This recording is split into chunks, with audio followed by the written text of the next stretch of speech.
joined once again by, well, actually, no, I'm joining you. You're the main guy now. Am I? That's a lot of responsibility. And we're back. And as we're back, it will be a recurring segment on this show, the Tabuchis. Oh, And what have they yes. been up to? Well, since the last time we talked, they have fought 4 times and are planning to fight on short notice for a title at Houst Cup. On with the show. Okay, so, but we talked about this. They have a karate thing after that, right? Yeah. Oh yeah. No. When we come back from this break after this show, when we do our next podcast, it'll be even more. So every time we do a podcast at the start, it's a new segment. Where are the Tabuchis? I'll fill you in on how many times they fought and if it's above a dozen. It's just nuts, though. Like you fight for a title, and I mean, even if it's a minor regional title, the other person is not fighting in a tournament like a week after. Yeah, it almost makes you wonder how much they can even care. Yeah, Something that's frustrated me about the Tabuchis is they win and lose fights they have no business winning or losing. Like they're very inconsistent, and it's obviously due to their schedule. Like I remember I talked to you. It was no shock to me that Suzuka beat the champion in her first fight in Rise. Like that was no surprise to me. She's way better than her. But then she lost the rematch, and they always fight very reserved and timid, except when they don't. Like I think it was against Kudo, but I yeah, could yeah, be yeah. wrong. It was Like a that long was time that ago. was pretty wild. And then after Yeah, that, it's just Kanta been went like, for it. Like he was on his ass the whole fight and like lost a pretty close decision in my opinion. But then there are other fights where his foot's just off the gas, and I think it's just if you know you got to fight again tomorrow or next week, how much do you really give a shit? And it's frustrating because if they had a normal schedule and a normal pattern, I think they'd be champs in Rise by now. well, tune in next time and count the numbers. Where are the Tabuchis? The new segment. So I guess we have another new segment as well because I bothered to see if anyone had any questions. First up, the Trash Man asked, when do we think Rui Okubo will make his pro debut? I think it's probably once he's collected all the Pokemon gym badges. He has like, what, 50 amateur titles now? What is the utility of having 51? Uh, all I'm gonna add to this, just because I can feel him malding through the screen. Who? Next question. What type of kickboxing fan doesn't want Ali to win the tournament? A jaded old man who's watched his favorite Wonder Kid get killed by experience. I mean, there's a difference between want and will, Yeah, right? yeah, Like this is the thing the trash man always comes at me for my picks. And he gets mad at me, and I understand. But there's a big difference between what you want to happen and what will happen. That's the that's a different thing you got to get. He was all over my ass for not picking Kona to win. It's like I want him to win. He's out of the tournament now, but there's a big difference between want and will. That's all I will say. I think it'd be really cool if yeah. Ali won. I'd That'd love be a it, good but story. It's not gonna happen. also, like, also, I'm 70 years old, and Noity is my, he's the kid I've been looking at.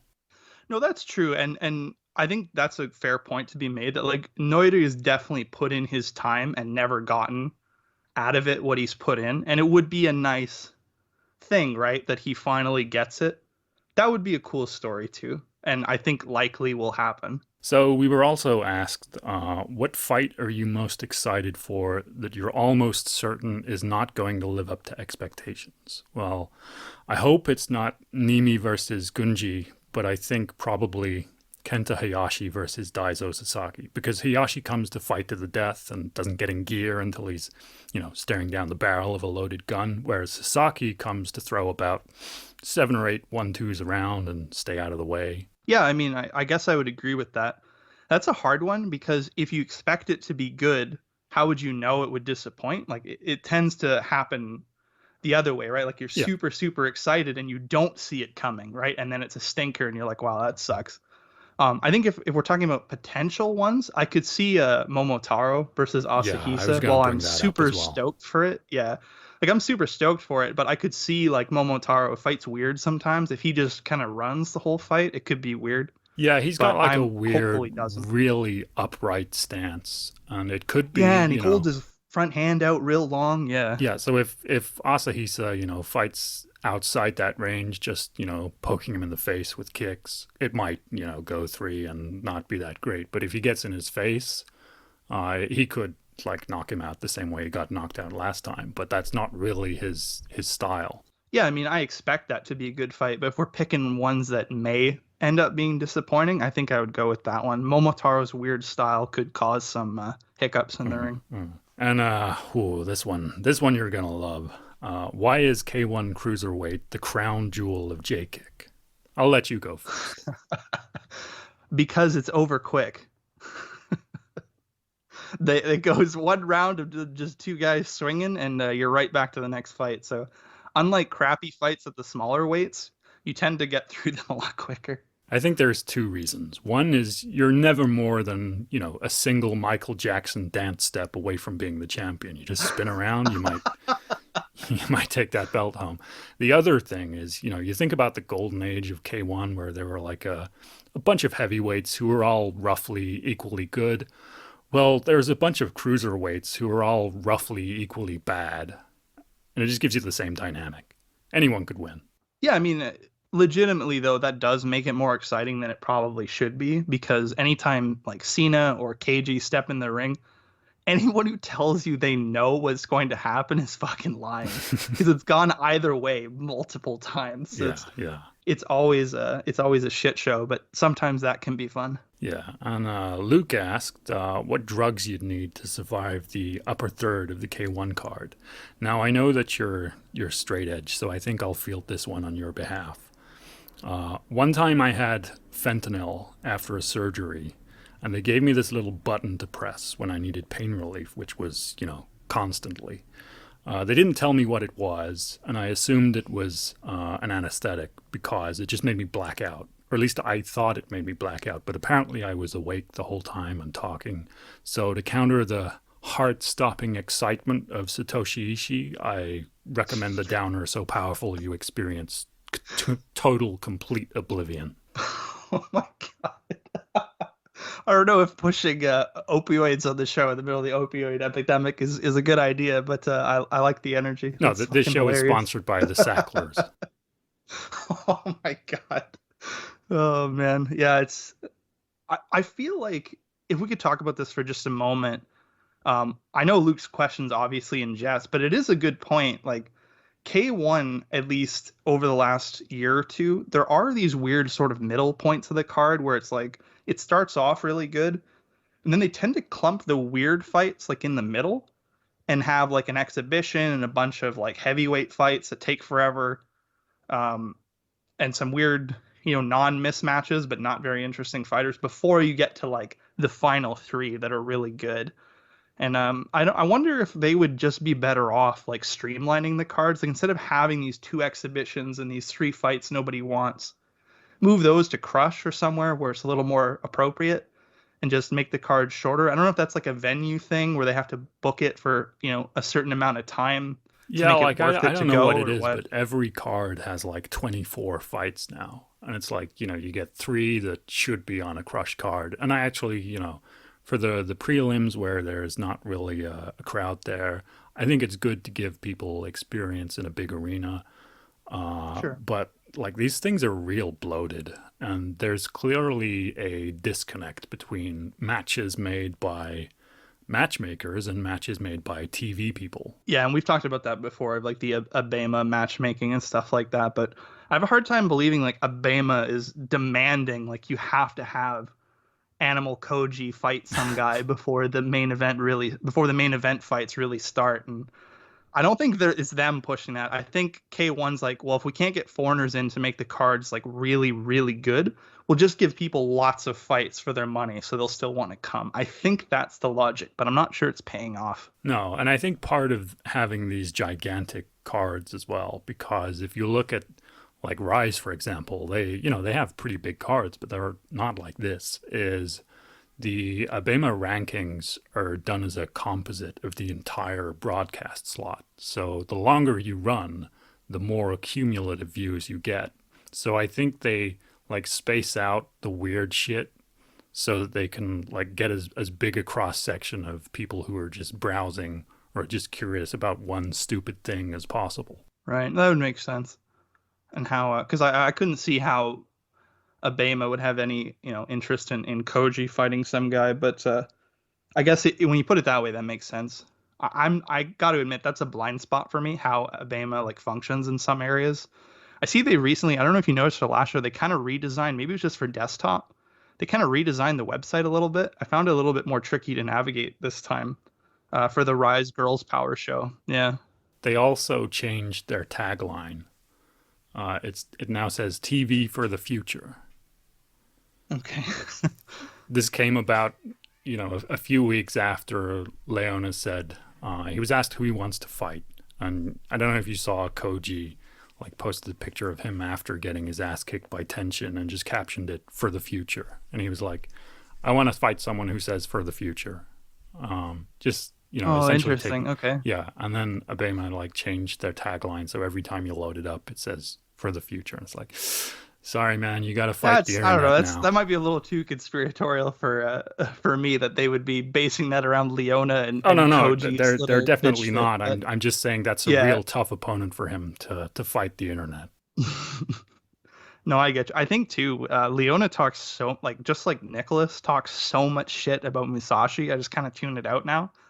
He's That's great. Like he does it about yeah. Nakamura as well. He just never says who he's talking shit about. So people are like, What "What? do you What is this know? Like about?" if you know, you know. You Yeah. know what I mean? And yeah, he talks shit about him like almost every week. So I think I missed that news just because when I see those translated tweets, I'm just like, yeah, I just keep scrolling. He's talking shit about, it's pretty funny. Like that seems to be a pettis trait that they're really nice guys and they can get along with anybody, except there's one motherfucker that they cannot stand. And like 20 years later, they still won't let it go. I love it. I think it's hilarious. But Nicholas is like that with Musashi. He still brings up how Musashi fucked him over by pulling out of fights a bunch of times on him and stalling his career out, which I mean is true and is a legitimate reason to be angry. But it's just funny that all kinds of other people have done things to him, and he kind of lets it go because he's such a great guy. But him and Leona, and I think Koichi had one too, but I can't remember who it was. It might have been Uehara, but I'll have to go back and check. But they all had one guy that they just wouldn't let it go. It's hilarious. I would advise you not to go back and check simply because if it turns out to be KG, you'll never let it go. Yeah, that'll be me. I'll become that. I'll become an honorary pettis just to bitch about that on Twitter all day. So Kara fan simply asked, well, it's not even a question. It just says Take versus Tenshin boxing. Yeah, it's really sad that we had all these great talents overlapping in time and more or less overlapping in weight in kickboxing, all funded and broadcast by basically the same people, and the only chance for them to meet is in boxing. That is a good point. They are in different weight classes, though, correct? I don't know if Take has gone down, but I'm pretty sure Did he go down? Because I think in maybe he's gone K1 he down to was a like bit heavier. 54 or something. But Okay. like Tenshin, I forget what he said his best weight was, but it's around 55. But yeah, I guess it may happen eventually. But I think I don't know how far either one can really go in boxing. I think Take has the advantage simply in that Tenshin hits people and hurts them, but Take just makes people explode. And Yeah. like I'm not sure if you saw his latest boxing match. Yes, Yod sent it to me, so I got to see it. When he throws like one punch and he's already got the other one loaded up, so there's like this 180-degree field in front of him where he's open to a counter, but it doesn't matter because he hits like 5,000 times harder than a guy that size should. And I don't know if Right, Tenshin yeah. can carry that into a boxing ring because he doesn't punch the way Take does. But equally, I'm not sure. Maybe these guys go 3-0. I mean, there's a long history of kickboxing guys like trying out boxing, not even in the like far past with guys like Mark Hunt, but like Taiju did it. Mhm. Haraguchi had some, and quite often, you go a little way and then you find your ceiling, and then you come back. I don't think that's going to be the case with them, though. I think when tension's out, he's out. But Yeah, I mean, that's I just think my they're thing. pretty like lashed to the mast now of trying this, but I think they may end up in a Kyotaro style situation where 10 years down the line, maybe Oh my maybe God. Ryusei from Knockout needs to kill someone to get like over the hump. I don't know, but Just take that in for a moment that that's actually a possibility that Tenshin's career could go the way of Kyotaro. Like who would have thought that like 3 4 years ago? You know what I mean? It's a weird trajectory, but I guess this anything's is the way they're possible. all kind of doing this. But I always admit when I'm ignorant about something or where I'm not an expert and I don't know shit about boxing, and I freely admit that. So it's hard for me to speculate on how well they would do. I leave that to people like Luke and stuff who follow it.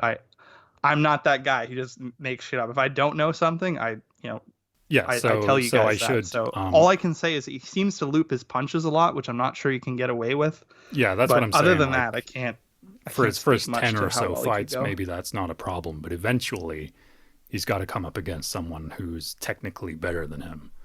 Yeah, so I got no idea what the ceiling would be for him. Yeah, but we'll see. And I think Tension is probably technically better, but I don't think he has like just this godly punching power that Take seems to have. Yeah, I mean, we'll see. Again, I leave that to guys like Yod and Luke who would know better how far they could go. But I need to apologize as well and say just full heartedly, I don't understand boxing. I'm sad to see him go. Is all I can say. So, results. What have we missed? Rise Girls Power Five. Yeah. So first of all, I want to say, um, one, I was watching this and doing work at the same time, so I wasn't really paying attention the way I should. But two, I think it's a great concept, and I think it's something that should be celebrated and emulated elsewhere. Like we always see people making fun, and always take part in the making fun myself that women's kickboxing is pretty often pretty bad, but it's not going to get better unless you give them more opportunities than like one or two fights on a crush card. Like having a venue where it's all women's fights, I think is something really valuable to push this forward.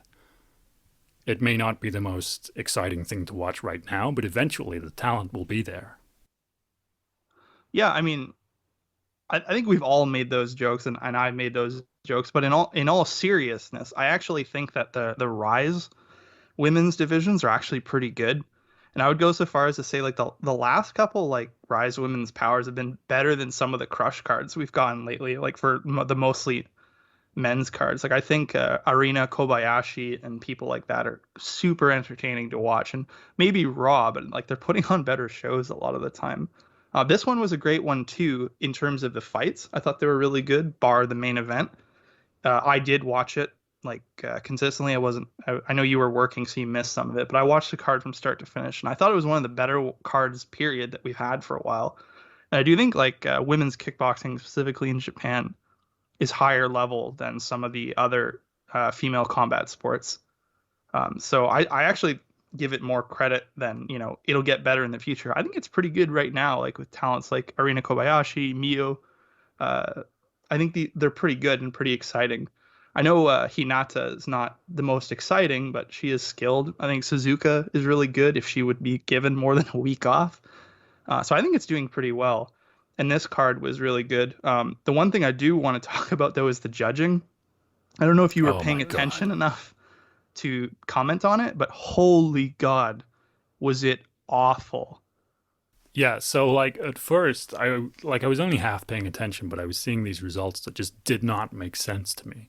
And I saw that they were suddenly like counting strikes. And I know that in the Rise card we're going to be talking about in a bit, they have an opening fight that is contested under the amateur rules. So I saw the strike counts and I thought, "Oh, this is these are just opening fights and they're counting this because it's these amateur rules." And it wasn't. It wasn't. It was just that the judges are insane people. Yeah, and I'm glad you brought that up because not only that, it continued into the main card, this sort of amateur scoring. But here's the weird thing, like they would display the numbers at the bottom, right? Of how many hits were landed each round. So I thought, okay, they're putting this dead center of the screen.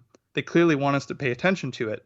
And then there were some fights where the fighter had outstruck the other girl by almost 50 punches and it went the other way. But So, I'm not sure if you paid attention to this stuff. And I have to like say that this was not an amateur scoring thing. I believe these were all pro fights. They were just doing this like strike counting thing for the first time, and it just happened to coincide with terrible, terrible judging. But like, no matter how hard or soft or well they landed, where they landed, and it was like mostly just counting strikes on the gloves, and you'd see the number go up, and they were only counting like punches or kicks, and kick was the same as a knee, so it didn't matter where you kicked, where you kneed. So it was just mostly like nothing stuff, racking up these numbers, and it was pretty pretty stupid when you paid attention to it. Like when you flatten all this out and you try and turn it into baseball, it's stupid. Like not every strike is created equally. I know they have this problem in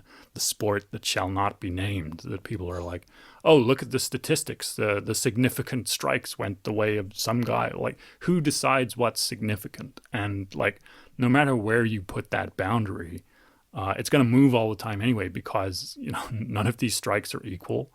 Uh, yeah, I hate it. It's stupid.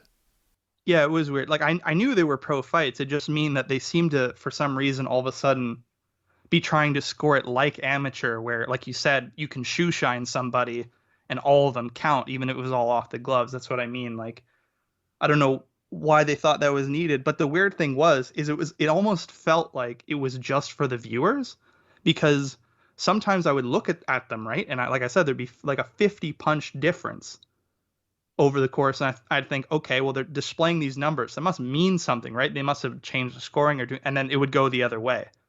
And I would think, well, then what the hell's the point of this? Like, it was very confusing. Yeah, and I think, I've been watching this stuff for a long time now, and every time I think, oh, I think I understand before a decision happens which way it's going to go.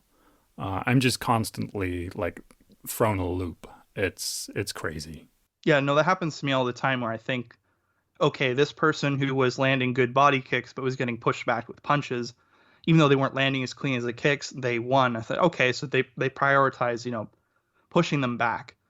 And then somebody will win off, body kicks while getting pushed back. And I think, okay, what the hell does that mean?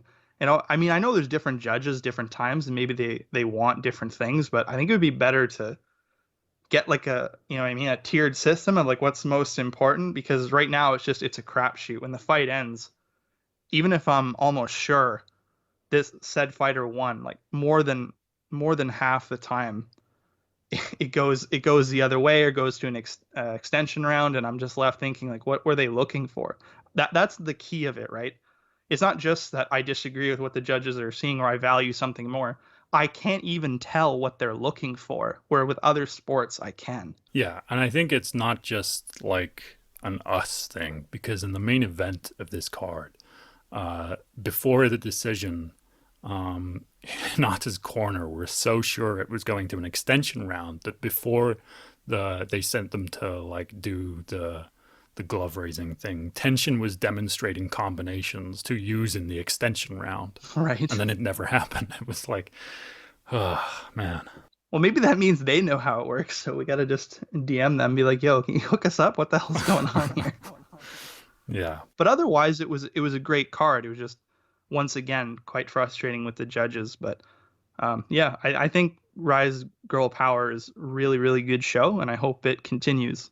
just maybe without Hinata Terayama main event. Yeah, I could do without that. Yeah, and it's not because she's a woman, because her brother fights the same way Oh, and we were is so mean to equally. her brother. We were way worse to him, so we're clear on that charge. It's a family tradition of being just hellishly boring. Yeah, it's quite a gift. But yeah, any fights on there you want to pick out? Oh God, the exhibition. Fuck me. Oh my God, I almost forgot. I think I blocked that out. I'd totally forgotten until you brought it up. King Reina going on her fifth career change, trying to make something stick. God bless her. Yeah, like a 7 minute entrance, and then what was it, like 1 2 minute round? Something like that. I gotta be honest. I think I got up and went to get something to drink. I don't think I watched it. That was a pretty wise move. She like scored a takedown at some point. I don't know the exhibition stuff. I don't know who it's for, but it's never going away. So is she legitimately trying to switch to kickboxing now, or was this a one-off exhibition? Like it was so weirdly discussed in the news. I had thought it was a real fight up until the ring walk and I saw the shin guards. No, I think it was just like a weird spectacle thing because she like scored a takedown and was landing like fake ground and pound, and the referee wasn't doing anything. So yeah, I think it was just for the fun of it. The fun of it. Oh, okay. Good production values as always. Like Rise is really pushing that stuff forward. I enjoyed it. K-1, take note. You can buy cameras that can shoot high frame rate footage and get replays that you don't just stick in a Windows Movie Maker and slow down. By the way, before we move on, I mean, I agree with all that stuff on the production side. Did you happen to catch the Koto Hiraoka fight? Who was the opponent? Man, you put me on the spot. I had not seen her before, so I Oh, can't yeah, yeah, yeah. remember. Oh God, I might be confusing this with the Saya Ito fight, but it was someone from Awa Sports Gym where Yes, yes, Nadaka yes, that's is, right. right? Yeah, Yeah, she yeah, yeah. had some like weird last name with the taking the gym name. I think that's why it didn't stick in my brain. But yeah, just want to say that shout out to Ichigeki X Edge, one of my partners in crime over at the YouTube. He actually trained with Koto in New York City at the New York dojo for Kyokushin Kaiken. She won the All American Open before switching to kickboxing. So just very happy for him because she was on a skid. She had lost quite a few fights in a row. So it was cool to see. Not only did she win, but a lot of her losses were just her taking her foot off the gas, kind of coasting through the rounds and not really going for it. She beat the shit out of this girl. I was feeling bad by the end. I mean, she was spinning heel kicks to the head, just getting her on the ropes and just blasting her with uppercuts to the body. She looked like she had that fire back in her again. So I was just, happy for him because I know they're friends, and I enjoy watching her fights too. I'm glad to see that the try hard curse, so to speak, has been temporarily broken because she started off super strong in kickboxing, winning all her fights, and then just sort of fell off. So I was worried for a while that that skid might continue, but she came back with a vengeance. Well, the head lost vampire of Tryhard is going to retire at the end of this year. So That's right. maybe when they drive a stake through the heart of Hiroya's career, everyone can get over that Yeah, curse. maybe she's finally free. She can start, getting all her blood back from that being Yeah, taken. or maybe Taiga finally finds the out of bounds glitch he's been looking for, and Actually leaves the ropes like Holyfield. yeah. Yeah. Okay, so two cards coming up next week. One on Monday, naturally. The other on, was it Wednesday? I don't know. I guess Japan's having a week off. I'm not. Yeah, that is odd that they would have it on a Monday. I mean, for me, it's going to be a Sunday night, so it's no problem. And just for people listening, I will be covering the K-1 card. I'll be posting clips and, tweeting along live. So if you need coverage because you're at work or can't watch it, I got you covered. But I'm So I'm going relatively to be excited at for it. work and I probably can't watch it. So thank God. Yeah, Monday is weird for them. They usually do it on the weekends for obvious reasons. Yeah, I mean, this isn't new though. Whenever there's a like national holiday, sometimes you get Tuesday, Wednesday cards. I'll take it. It's just I wish I wasn't working. Yeah, fair enough. So we got two opening fights, which I have zero idea about. But I guess one guy in this, I think this is the reserve fight, because they had, as you mentioned, like Kona is out due to COVID stuff. And I guess they moved the reserve fighter around. So now there's this guy who I guess popped up in Ryzen at some point called Darvish Kurogi. What? Okay. Yeah. Okay, dude. I got no idea what this stuff Okay, dude, is. that's a good answer. But there were actually a couple lineup changes, not just Kona. Like I remember when I looked over the card before the last show we did when it was kind of announced what was going to happen. It looked different after, like even some of the preliminary fights. So it seems like they've had quite a few changeouts. I mean, not unexpected, both in a combat sport where people get injured, but with COVID and all that stuff, not unexpected, but disappointing.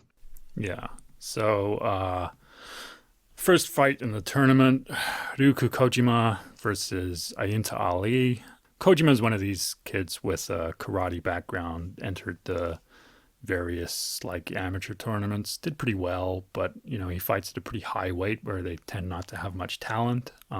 Most people are going to know him from getting killed by a head kick by Kaisei Kondo. Most people probably haven't seen the rematch where he also got killed. Uh, but outside of those two losses, he actually was on like a real good winning streak at the start of his career, and he was like 7-1 as a pro.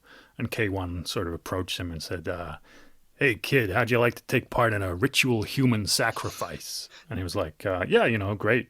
Who are you sacrificing to me?" And they're like, "Oh, no, No, no, no, no, no, no, no, son. no, no. You see, there's this guy Hideaki Yamazaki."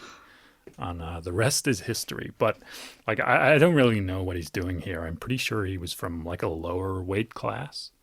Like he's pretty good, but I think he's going to be outsized by everyone, and particularly Ali is like 6'2" or something. So good luck. Yeah, I mean that's a massive advantage and something that a lot of people make a big deal about weight, and it does affect it. But at least in my experience with fighting, like one of the worst things is to have to fight somebody much taller than you, especially because their middle kick now becomes a head kick and is way harder to read. And Ruku has a bad history with that, so Yeah, like Ali doesn't need help either finding someone's head. The other thing, like Kojima's, he's pretty good, but I don't think he belongs at the weight. But he's also at Purge Tokyo, where all the other good oof. people immediately left. So Kubo is in the other sport now. Kimura is either leaving the sport or getting divorced, depending upon which rumors you believe, but he's significantly smaller. He's not training, which leaves his best training partner being Ashizawa. And, maybe if he's lucky, the guy who orders drugs for Kimura is still around.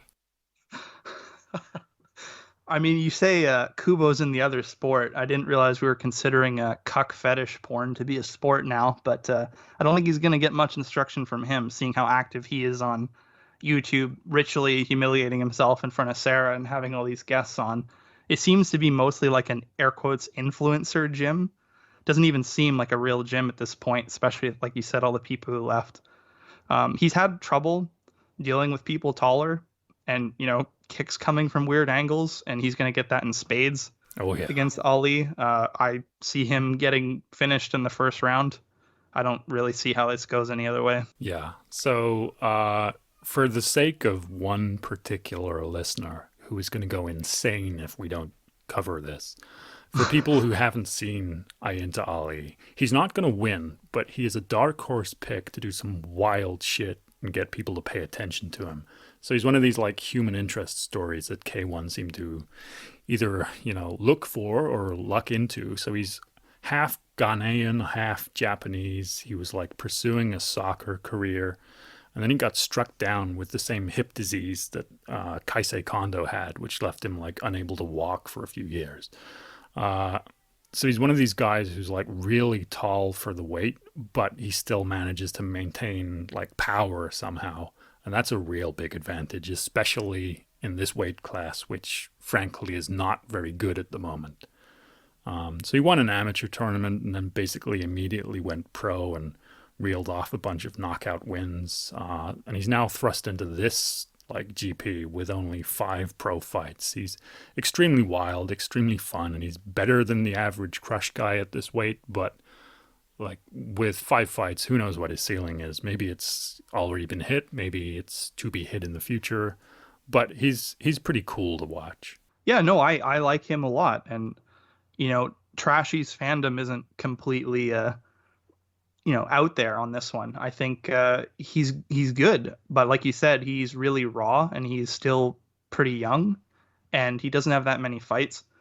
he should clean sweep anyone else in the tournament except the two guys that we're going to talk about later who have been around forever and have tons of experience and just they have everything going for them why you would pick Yeah.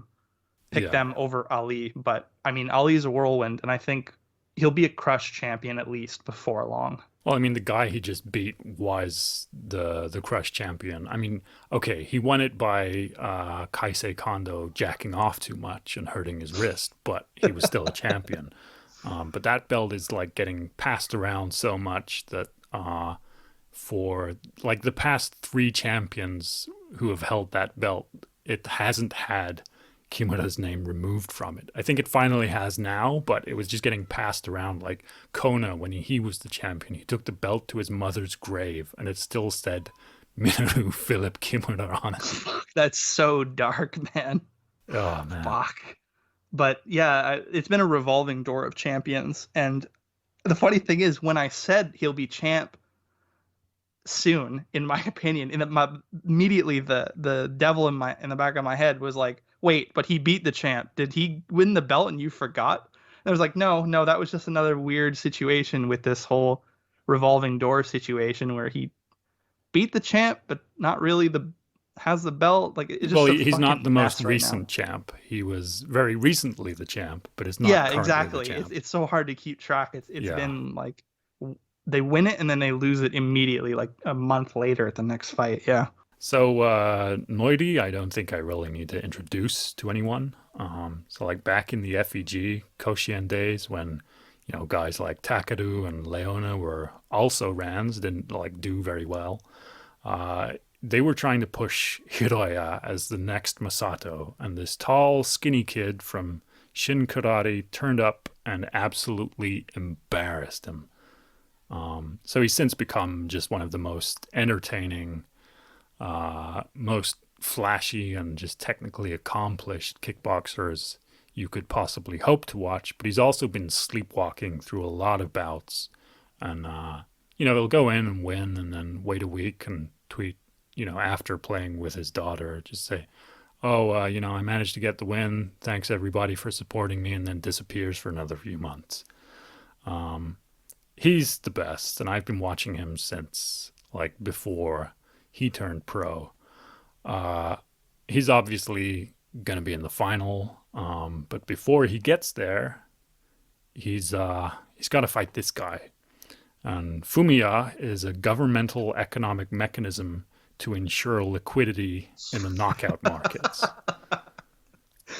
And I really hate this. Like Kono was going to be in this bout because Fumiya has only just clawed his way back to, a 50-50 split between knockout wins and knockout losses.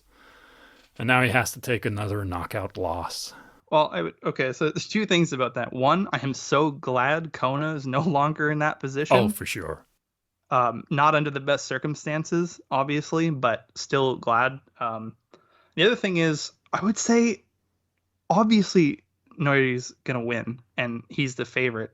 But like you said, he's been sleepwalking through a lot of his fights lately, and there are guys who made it to the bell against him who, 2 years ago, a year and a half ago, there's no way they would have made it out of the first round. Because like you said, he looks bored in there. And at the press conferences, he just looks annoyed to even be taking part.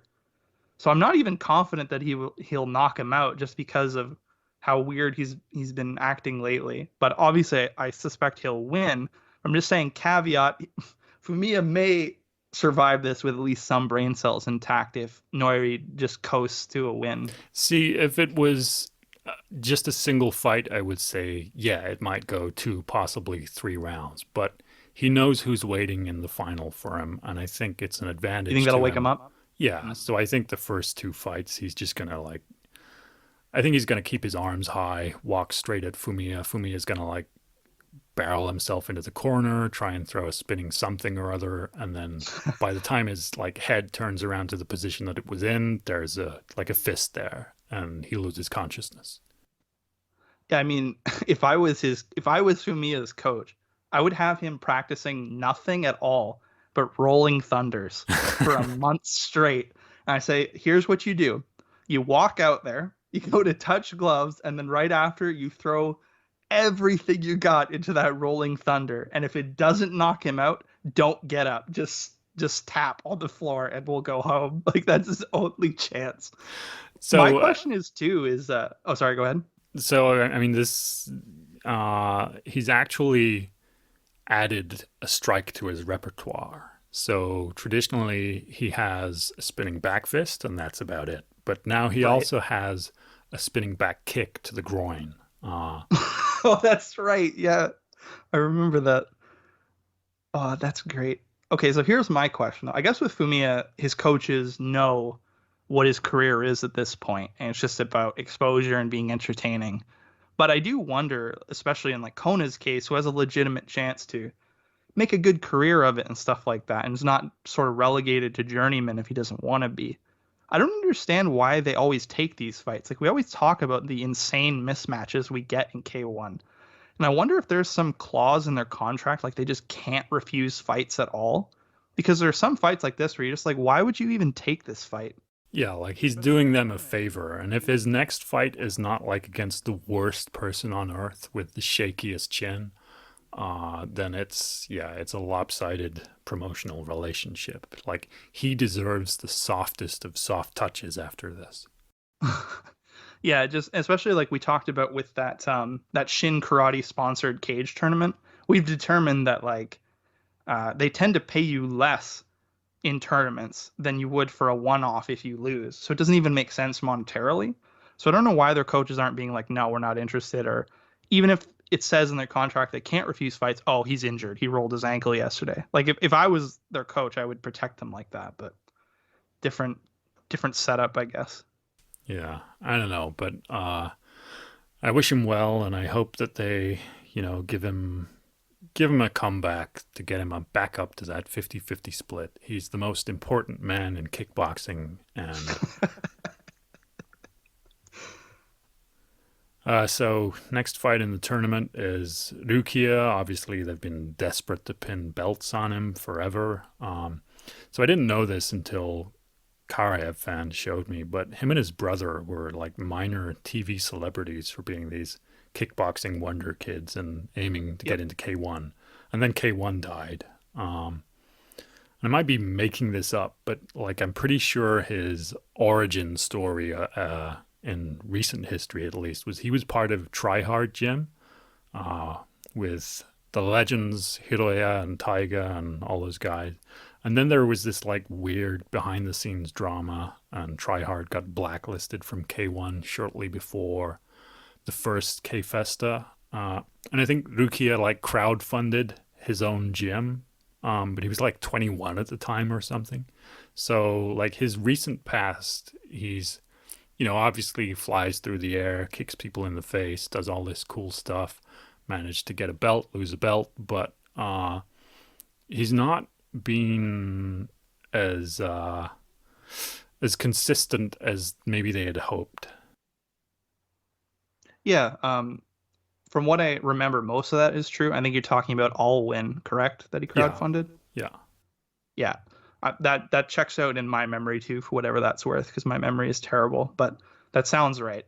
And also, he was both him and his brother had a pretty extensive like high school like and kids division run in Kyokushin, and then they did kickboxing and they did some shows where they went to Thailand and trained there, and they were clearly going through that process, right, of starting in Shin Karate and some of the bare knuckle stuff, and then going through kickboxing and Muay Thai, and sort of trying. They're following that train before the wheels came off the thing and it crashed into the ocean.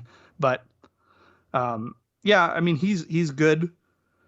Like you said, I don't know if it's fair to say he's inconsistent. Maybe they just found his ceiling was a little bit lower because I don't feel like it's fair to look at losses against Yamazaki, who is so fucking good, and be like, he's inconsistent. It's like, yeah, well, if you have to fight like some of the best, in your division, you yeah. might I mean have a that's more spotty record probably than someone who not the doesn't. right word to use, but I think certainly they have wanted him to win fights that he has lost and lost badly. Certainly, they wanted him to beat Yamazaki again, and remember, he did beat him once, but even though he was fighting on one knee, but yeah, I think he's good. I don't think I'm personally never a big fan of sort of running and training your own gym because I think that tends to foster a situation where you're surrounded by yes men or people who feel like they can't tell you things you need to hear. You know what I mean? Especially with how Japanese culture works. I think you always need someone above you who can tell you, no, this is stupid. You need to drill this. You need to fix this, and not sort of surround yourself that way. And he may have that there. I have no inside knowledge. I've just noticed a trend of, people who run their own gym or are the lead guy there. They tend to struggle making adjustments, but I mean, he's not gonna have any trouble with his first round opponent. That's for goddamn sure. But he's come into some criticism from people like me who don't know what they're talking about, but also other people who do know what they're talking about. He's become like a pretty heavy YouTube guy, Yeah. and has all of these YouTube people around him. And there are questions about how seriously and professionally he takes his career. But I mean, one, he's moving up in weight. He's also not that long ago had a bone graft surgery to fix up his fist. Uh, but yeah, like the guy he's fighting is just a big guy with bad technique that they found because he's lost by head kick knockout more than once. So the did you watch the VTR they uploaded? They have one clip of him fighting, and he doesn't look like he knows much about what he's doing. Yeah, no, I did see that, and I also saw Rukia like quote retweet it and say he's old. That was all he said about it. Yeah, so first round winners are Ali, Noidi, Rukia, and oh no, there's still one more. Oh, There's one more almost you're missing, forgot. yeah. Yeah, Riki Matsuoka, another guy from the same like Koshien generation as Noidi, did pretty well in the qualifying rounds, but never really made it to the big time. He's the current Crush champ at this weight, passing the belt backwards and forwards with Leona's brother and God, what's his name? Yamagiwa, who Fumiya keeps knocking out. Yeah, that's correct. So he's okay. He's like known for low kicks and saying that he's going to retire if he loses his next fight. He's been slept a lot too. Yeah, like Noidi just that was a weird knockout. It was kind of a delayed reaction, but like Kaisei also knocked the hell Yeah, out I of was him. gonna say that's the one I remember. Kaisei like folded him in half. Yeah, he's reached the level of Crush champion in a division which more or less is three guys in Crush, and he's one of those three guys. I don't think he maybe he gets through this first round, but Ruki is going to do horrible things to him. Yeah, no, he's totally dead. And that's kind of the weird thing is we talked about this last time, so I won't bore people with retreading. I'll just say very quickly, they should have just done Noiri versus Rukia for a title. There was no reason to stretch it out like this. But yeah, so Matsuoka fights the man, the myth, the legend, Maki Dwansunpong, a man who has bad hair and throws body kicks. So he's just one of Bull these kick guys. round cut. We're Yeah, back at this again. New meme on the show. he's one of these guys. He's a trainer at a gym that gets fights because they're foreign, but also don't need a plane ticket.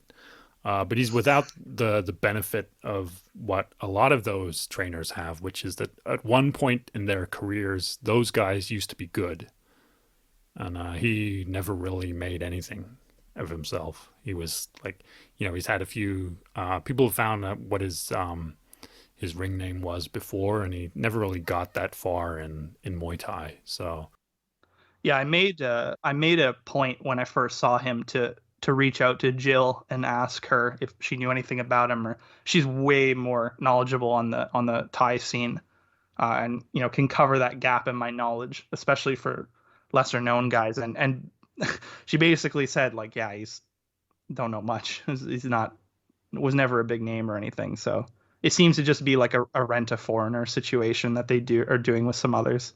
I mean, good for him. Like Oh it's yeah, if been he's getting very, paid, fuck very yeah, man. hard Good for him. for people to make a good thing out of COVID. But like In ordinary circumstances, he never makes it to K-1. If he does, it's to get sacrificed. So for him to have multiple fights, like, honestly, good for him. No, absolutely. I mean, I like to joke about it. We like to have fun here, but no ill will towards the guy. Like, get paid, man. Like, especially in the fight sport, like these guys get treated like shit. They get no help from promoters and stuff. So if he's wedged his way in there where he can get paid for these sort of one-off fights, and he doesn't usually get beat up too bad either. So I mean, good for him. Yeah, and speaking of promoters doing no favors, Hikaru Hasumi versus Ryuka. This man is going to get the shit beaten out of him. Yeah, that's another one where you're just like, why? Yeah, I Why, mean, man? Why are you doing this to him? the guy, he's durable, but he's found the limits to that durability, and now they're testing them further. We should before we continue on this one, we should probably clarify there could be a name confusion there. We're talking about somebody else now who comes from a karate background and trains at Ideal Gym. This is a different one. Oh, okay. Oh, just because people might get confused because we use the name so much. But yeah, I mean, Hasumi seems like they're just gonna drag him out whenever they need a karateka they're trying to build up to beat the piss out of him and make more of a name for themselves. This is like the third time this has happened to him. But yeah, I mean, he's super durable though, so he might just survive a 3 round beating. Yeah, like he has some power too, but I don't think he's gonna find a home for many of his strikes, if any at all. But I think he's been in a couple of fights that are actually pretty fun, and then they noticed that he was durable and just sent him out to get the crap beaten out of him, and have used him in a really bad way the last few fights. And I feel sorry for the guy, and I think like his fight against Fumiya Osawa, like Osawa, I hate the guy now. He's incredibly tedious to watch, really annoying, and the way Hasumi beat him was great, and it was a fun fight, and it was the only good fight Fumiya Osawa's been in for years. And since then, it's just they're sending this guy out to die all the time. Like he's in a Yeah. division where you have options, and you could use him in a way that is not just ritual human sacrifice. Yeah, I agree. And it seemed like Hasumi really wanted to make an honest go of it too. Like he came to fight a lot of those fights. He's not phoning it in. Yeah, So it like sucks that they are he using him came that at way. Tayo and he did not lie down until he was put down. No. Yeah, he fought the whole way. Yeah, no, I totally agree with you, but it seems like that's going to be his role, is just whatever guy they're trying to build or they're going to trot him out there. I just want to say, like, for people listening, apologize if these names are getting confusing, like Rikia, Riki, Ryuka. Like, I know they're all kind of similar and all like talking back and forth together. It's hard for even us to keep it straight sometimes, but yeah, this card is pretty good though, I think, compared to some of the other ones we've gotten. But yeah, I think Hasumi is just gonna be another one-way beating. Hopefully, it's not too bad. Yeah. Next is Yuto Shinohara versus Toshiki Taniyama. I've watched Taniyama before. I think pretty highly of Shinohara. I think he's had a bit of a raw deal in some of his decision losses. I think he's one of the better guys in the division, but he's also uh, not always thrilling. And I think this is just one of those breather fights because it's going to be sandwiched in between two action fights. Yeah, that's my reading on it too. I feel he's kind of inconsistent. Like he commands the name, right? Like when I see his name on a card, I go, oh yeah, like I know who that guy is. I know his history and what he can bring. But then I often watch and like he loses fights he should win. And I know you said like judging sometimes too has played a role, but he does seem kind of up and down. He's one of those guys that seems to let his foot off the gas in the third round a little too much and can sometimes let it slip away. But when he's on, like you said. And I think he'll pull it out on this one. I would pick him to win. Yeah. Uh, Next is a rematch for some reason. Akihiro Kaneko, I think, is one of the best guys in or around this weight versus Koki, who is he carries Takeru's bags. Yeah, and we've been down this road before where they They pushed him as like this is the next guy. This is Takeru's protege, and then he just gets fucking demolished. So Yeah, he's too small for the weight and too not good to beat a guy like Kaneko, who's just gonna run him over. And Kaneko, I think maybe I'm confusing Narimasu Dojo and Ideal Gym, but I'm pretty sure he's training with guys at Ideal Gym. yes, no, he is there, and I was about to bring that up. That Yuto Watanabe, the Kyokushin branch chief that runs Ideal Gym and trains all those guys like Bei Noah and uh, Higuchi and those guys, basically has sung this guy's praises. He's more quiet, lets his fighters do the talking, and he mostly just posts clips of them training or results, stuff like that. But he's been quite braggadocious about his student Kaneko and pushing that like this is one of the best guys I've ever taught. Like he's really going places. And I mean, his fights speak for themselves. I think most listeners to this podcast have seen him before, and he's fucking monster with his hands. Just crazy. He's gonna kill Koki, and I'm really happy for Ideal Gym. Koki's career has been real weird. Like he did on a technicality have a crush belt at a time when nobody else was in that division.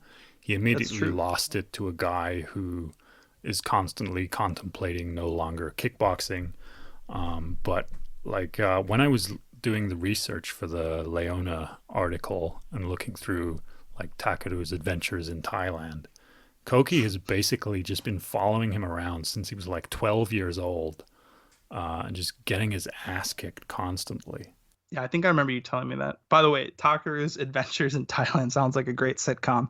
But yeah, I don't see any way forward for him unless Kaneko's got an undisclosed injury and his bicep explodes. I think he's gonna kill him. And Ideal Gym impressing me more and more every time I see their guys go out. I don't think they've lost this year, or maybe Wow. even going into next last year. Like Yuto Watanabe is a wizard, just a genius of getting these karate guys to come over. I think Kaneko is a different story, but more specifically talking about like Bei Noah and Higuchi and Kenta Nambara and all these guys that have made successful debuts. He seems to have the secret sauce to get these guys to switch over that the old Team Ichigeki didn't have, because most of those guys like Pettis and Feitosa struggled, and that might have been matchmaking. They were thrown to other karate guys that had already been there for longer, so they were kind of thrown to the wolves. But whatever he's doing, it's working perfectly. I'm really impressed by that gym. Next is the girl fight. Katomi, who is she the current Crush champ or what? I forget what's going on there. But Yeah, she she's beat Mahiro for a second time to win the Crush title, Dab was it? Yeah, and she's fighting some girl who does not and she'd yet beaten Kana have. before that, Yeah, yeah, before yeah, she yeah, yeah. exiled herself to America. Well, I think she's back, so maybe after this fight they might announce something. But yeah, who knows? Anyway, she's fighting a girl who does not yet have a white background profile picture, which my keen detective senses tell me mean that they have brought somebody in to lose. Yeah, I did it. I mean, I didn't go extensive, and I didn't do the real deep search, which is DMing Conda. That's the real deep search, not just looking yourself. But I couldn't find much on her opponent, and I assume once again this is just another sacrificial lamb that they're doing. So I just also noticed it doesn't list the weight class. I think this is a catch weight. So it says it's 53, which does have like a named weight class. So I think this is they've just found an opponent near the weight, and I'm gonna take a wild guess and say that Sakurai, the opponent, is the one who is gonna have to move up. Right. Yeah, that might be true. Yeah. Anyway, next is Toma, who I thought was the heir apparent and was going to be the king of kickboxing for the foreseeable future, versus this guy Yusuke, who was going to be fighting Yuta Matsuyama until he got taken out of the fight by COVID. So he's got like 20 fights, and Toma. I can't remember off the top of my head how many he's got. He's probably in double digits by now, but Yeah, I uh, think he is. like an experience gap is not really the biggest deterrent to a guy like that. He's pretty incredible. No, I totally agree with that. But sorry, just before we move on, because my had sort of a light bulb go off in my head. You say the opponent Kotomi's fighting is named Sakurai. That must have changed recently. Now I'm thinking, is that Yuya Yamamoto's fighter? Does it say what gym she's fighting out of?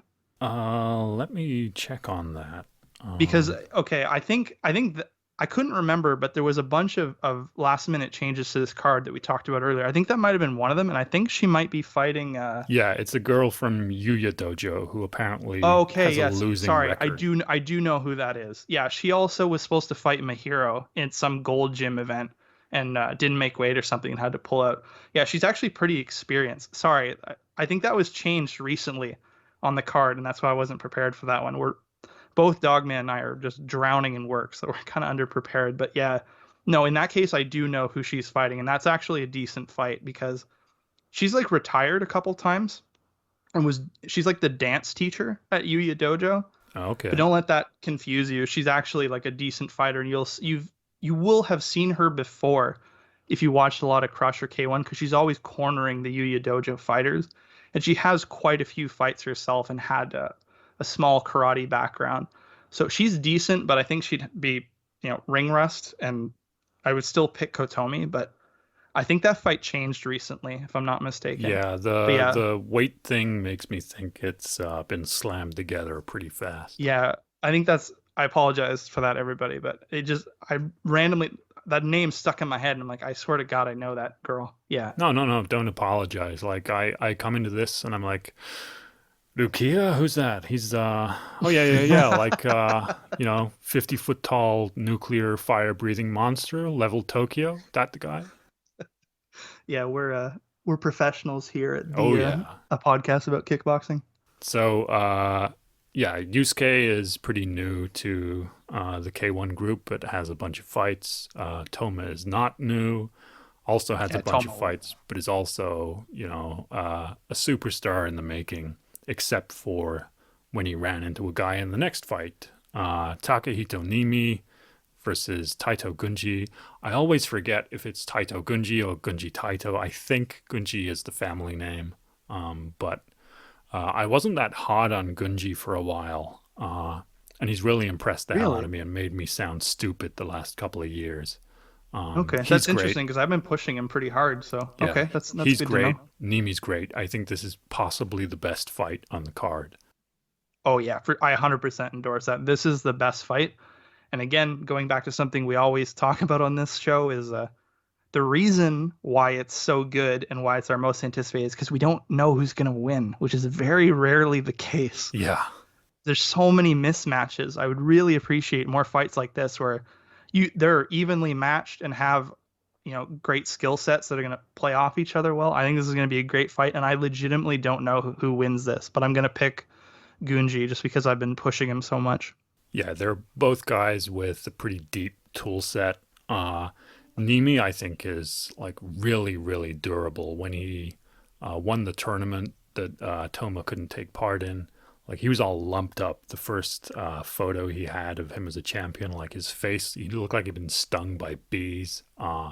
And then like he fought Toma, and I thought, well, of course Toma's gonna kill him. And he like not only did he like win, but he was dropping Toma. Toma looked like he just wanted out in the last round. I think he's a really, really, really skilled guy, and whoever wins this fight, I think, in a sane world, at least, would be fighting Subaki Hara for the belt next. Um, Yeah, that makes total sense, which is why it'll be bull cut round kick for the title next. he's dropping down. He's getting the yeah, yeah, yeah, yeah. Come on, But K-1, when we think this makes perfect sense, this is how the ranking should play out, they just go with something else. And they're like, Kaneko Daiki's the next in line for the title.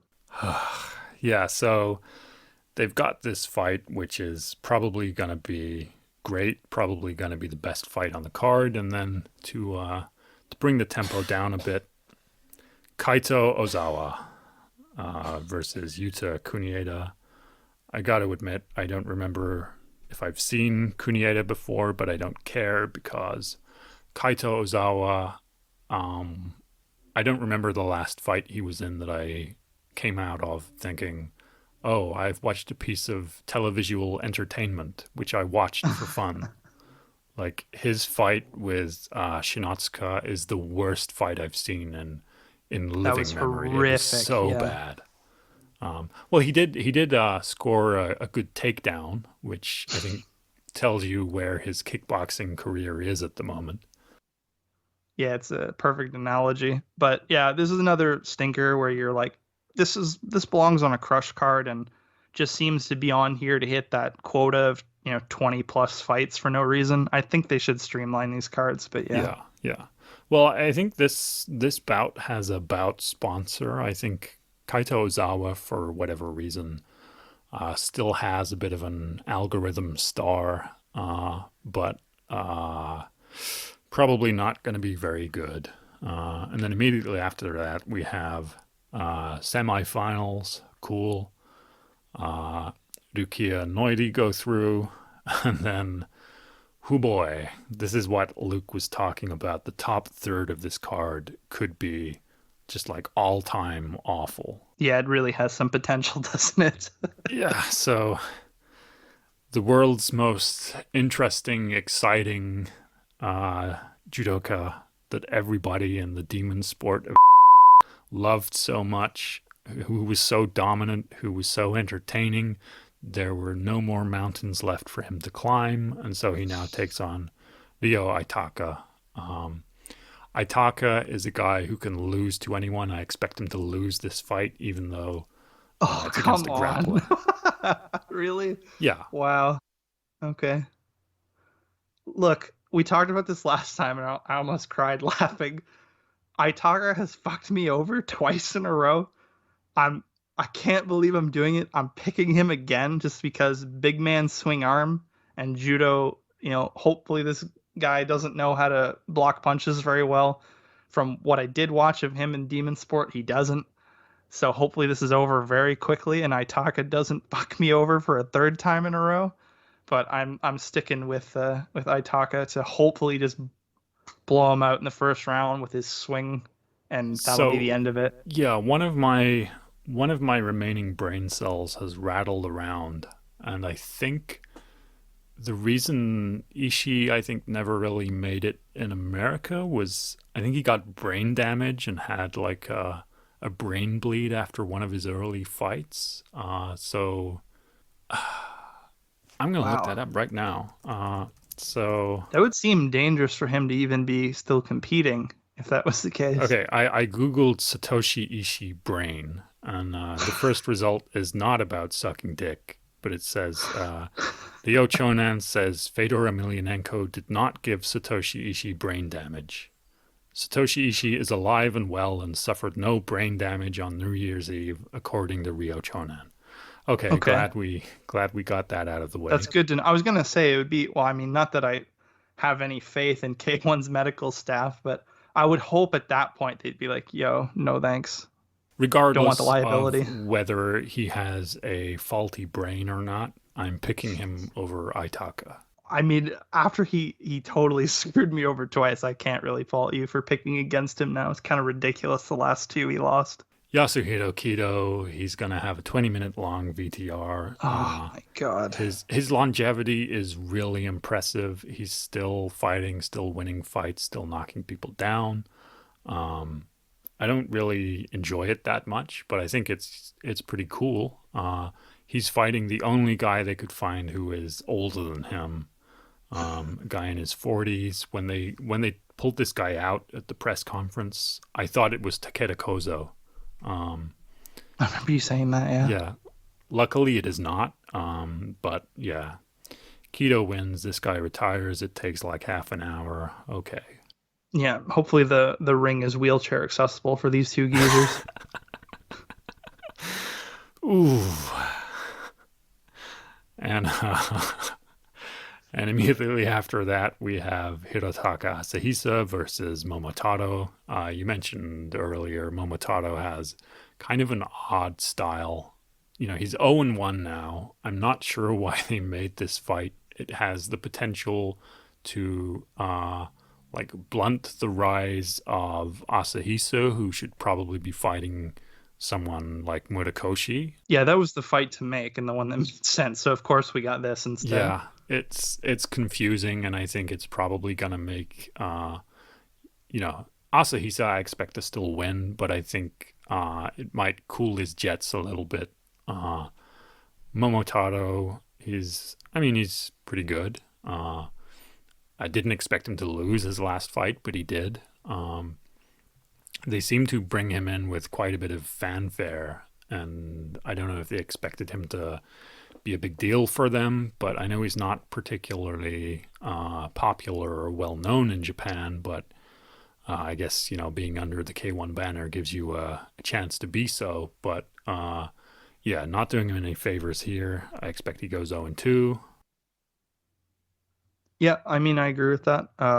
He did have some pretty good fights before coming to K1, so I Oh yeah, kind like of he did pretty understood the well in fanfare. one, but I don't think anyone in Japan watches one.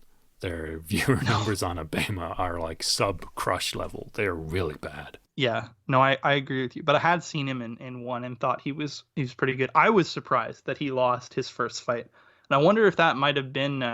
As I know, one for a while has been doing like crowdless shows and things like that, and I think most of his time there was. So I wonder if like the ring lights, you know what I mean, just Maybe, uh, but I think didn't debut. he was he fighting Muay Thai for them because it's like a Yes, yeah, he yeah, and fought they have under the those stupid rules. little gloves, so I think that could That be might have thrown him for a loop too. I mean, Hirotaka Asais is way better than him. Just even when you're just comparing resumes, he doesn't have a style that traditionally gives Hirotaka a lot of problems in terms of like losing the fight. The guys who give Hirotaka trouble seem to be like extremely heavy power punchers who are a little bit bigger than him, who can sort of walk into him. Um, I don't suspect Momotaro can do that. Like I said earlier, their styles might clash a little bit to where it's a boring fight, but I would expect Hirotaka will win this one as well. I'd be surprised if it went any other way. yeah. Uh, and then in the 17th fight, Oh Yuta my god. Murakoshi versus Narufumi Nishimoto, who I believe is the guy who blasted Momotaro out last time. Um, I suspect what you see here is a guy who has a lot of power and swings big, hitting air. I Yeah, he'll think, just get countered to pieces. Yeah. yeah, I think southpaws are pretty rare in this division, and I think Murakoshi, he can be a bit tiresome to watch sometimes, but he's a technician in a way that a lot of people aren't, and in particular that a big KO puncher. I might be talking shit here, so I'm going to click on his profile and see if he did beat Momotaro. It, please don't be a different guy. No, it is the He guy. had, Okay, yeah, okay, yeah, but he cool, had cool. quite a few losses recently before that. Oh yeah, yeah, yeah. I know this guy, Tetsu. Yeah, Yeah. Murakoshi is. I'm gonna go out on a limb here and say he's a bit better than Tetsu as of a few years ago. So yeah, he wins. Cool. Yeah, he'll counter him to death. That'll be an easy one for him.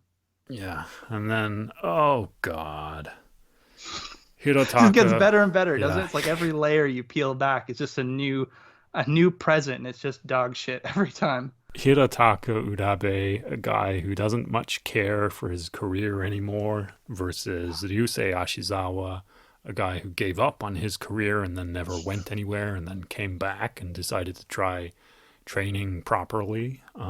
And we had this fight before. We did this before Yeah, when they cared. So why are we doing this again when they don't? I mean, Urabe can barely be bothered to make weight, and let alone not just kick them in the groin until their balls explode. So I he is don't, one of I the don't get it. finest foulers in the Oh sport. yeah, it's a talent. He's real good at that. But so I was a bit confused when they announced this one because Ashizawa has changed his affiliation to Dragonfish.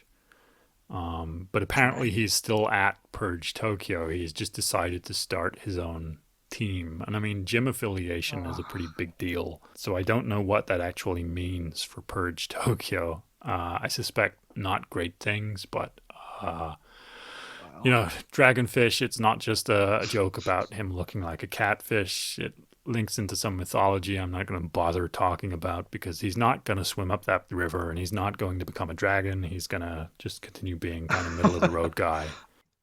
Yeah, I just want to say like this whole everyone making their own gym and their own team is getting to almost karate levels where every dipshit who gets a black belt leaves the organization to found Daido Juku Wado Ryu Karate just so they don't have to pay dues and just make their own gym. Like that's the level of ridiculous we're getting to now. It's like everyone has their own gym and there's three people who go there, them and their two YouTuber friends. So I think, I mean, Leona does the same thing, but his is particularly funny because, like, he has his own gym, Lara Tokyo, and there are people from Lara Tokyo, but he has a team within that team, Top Zeros, which is basically the pro team, and anyone he particularly likes enough to train with regularly.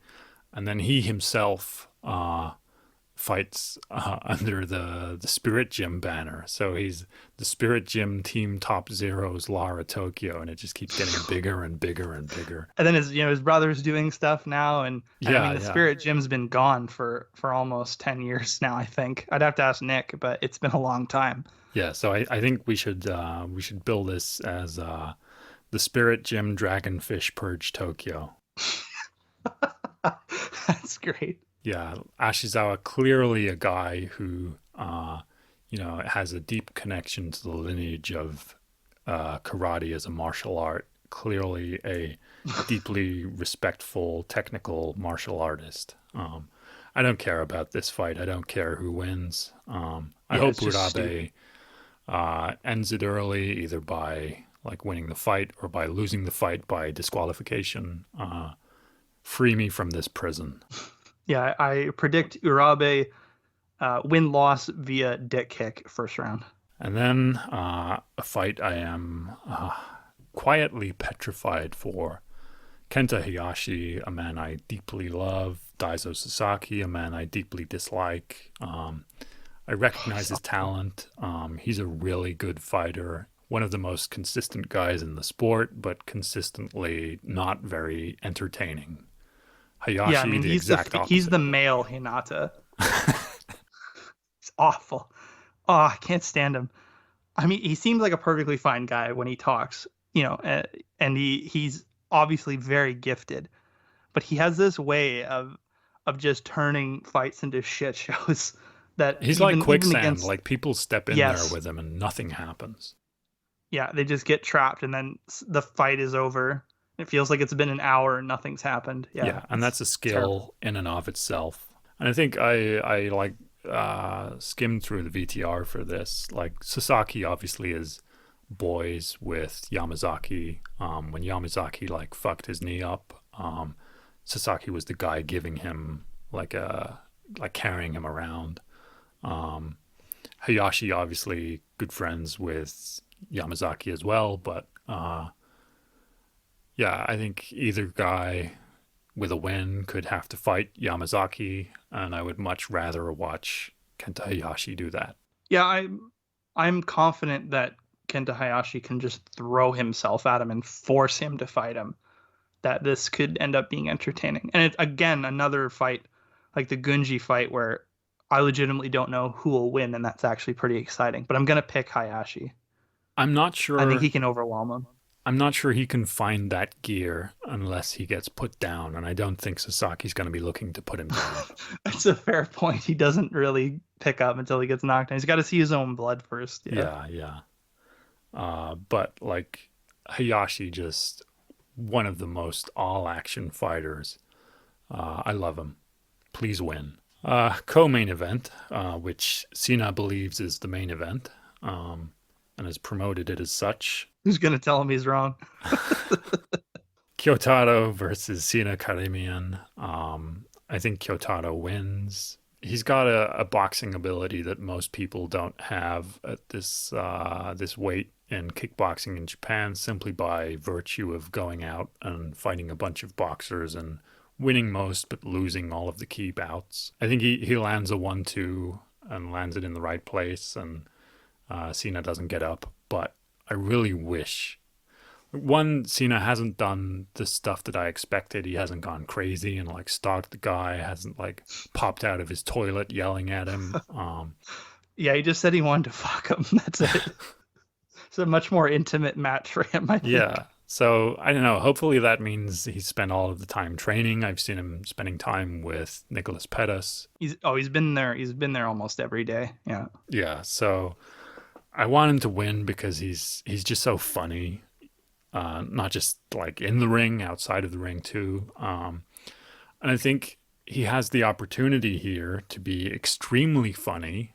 But I think if Kyotada wins, he's never going to fight him again. Whereas, a guy like KG, win or lose, he knew he was going to fight him again. So Kyotada is, I guess, super heavyweight.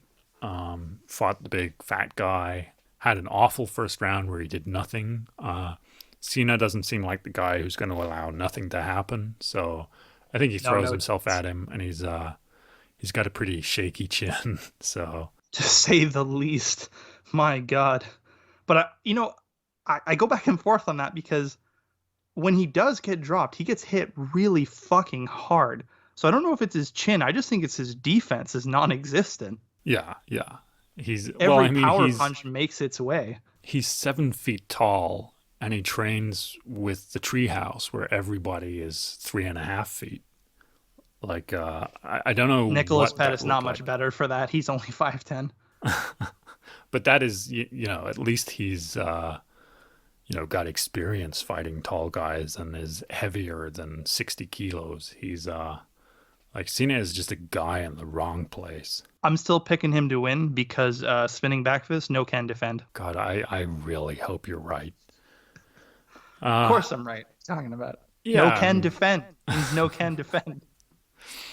Well, I mean, he told him he wasn't going to throw it, so maybe that's the master plan: is act like you're not going to. Reverse psychology, my friend. Lose the first round 10-7, and then get into round 2, throw it immediately, and win. Exactly. It's the long con. I want it to happen. I don't think it does. So then, main event, Noidi versus Rukia. Who you got? With Kona gone, I have Noiri. I think in a reasonable world, I would take that. I would agree. But I just think they've been so invested in Rukia, and Noidi has just seemed so uninterested in playing the game that as long as nobody gets knocked out, Rukia wins. Oh, so that's a different question. If you're talking about will the judges fuck Noiri over, that is an extreme possibility. I thought you meant like who do I actually think would win, because that happens so often. My picks are always like who do I think actually won the fight at this point. That's how bad judging is. But I think with Noiri's bracket getting much easier with the COVID changes, he won't, because clearly, and Luke talked about this, like clearly the goal was to put the harder fights in his bracket so he'd be more tired when he gets to the final. But I don't think that's the case anymore with the lineup changes. I think he'll blow through them, or at the very least coast through them, like I said, and not really take any damage. Whereas Kona actually has the skill to not just flail but hit him. I think he'll be well rested enough to pull out the win against Rukia. But yeah, I wouldn't be surprised if it went to the judges and we got yet another Rukia ridiculous decision. Yeah, that's unfortunately the pick I'm going with. Fair enough. I think head-to-head, Noidi is a more skilled guy, but I think also he's not been fighting for the finish in the way that he used to. And I think he's going to be motivated for this, but I think being motivated enough to like go into your 5th round feeling fresh. I don't know. He's been fighting for a long time. He was the original like amateur wonder kid that I fell in love with. But yeah, I think this goes to a decision. I think Rukia takes it fairly or not, but that's what I'm going with. I think ultimately a pretty pointless set of fights. This was the fight to make. Maybe I'll look like a stupid dumbass when something unexpected happens, but I just don't think this is the weight class or the people for unexpected things to turn up against. There's a like a baseline level of guy that is just it's not possible for Noiri or Lukia to lose to, and this show is filled with those guys. Yeah, no, I mostly agree with that. Um, and I think that's very clearly going to be the final. I would just say that why I still lean Noiri, despite all the things you said, is Rukia didn't just get like chin checked recently, he got chin destroyed. And I actually wonder, with knockouts that vicious and devastating, how much you can come back from that. Like he's been given give me fights since then, but I mean Yamazaki just sent him to another dimension. And I actually wonder if like some permanent damage wasn't done to his chin. People talk about in other sports. I think it applies to kickboxing too, that you get knocked out a bunch of times, your chin just deteriorates and you just can't take a punch the way you used to. I think the X factor is I legitimately think that Yamazaki like cracked his chin and Nori will be able to get it down at least. Yeah, I mean it was as far as knockouts go, like he was out before he hit the canvas. He was out on the canvas. He was just he And was his somewhere head else, man. bounced. Like, Yeah. oh man, that was sickening. Yeah. Okay, so that's K-1, but we also have another show. So first up there is Tenshin's little brother. This is what we talked about earlier. For some reason, this is amateur rules. Presumably, Tenshin's little brother is going to win. But I mean, they've had his sister before and managed to chase her out of kickboxing. So who knows? Who knows? They clearly want another Nasukawa. Having not actually seen Ryujin fight, I'm going to guess he's probably better than his sister, but the fact that they are still doing this under amateur rules suggests to me he's probably not ready. It's also. Yeah, they don't have confidence. Yeah. Then there's something which is much more up your street. Chiharu Higuchi versus Taiyo Nomura. Tell us about Higuchi for those who haven't seen him. Yeah, so we covered him on a previous show. So he's another Kyokushin Kaiken All Japan weight champion that has made the crossover. He's at Ideal Gym being trained by Yuto Watanabe. He made his debut, man, it feels like that was this year, like maybe a few months back, and did very well. I mean, in the opening seconds of the fight, he caught the guy's kick and dropped him with an overhand right and just about ended the fight. And he looked good in the fight.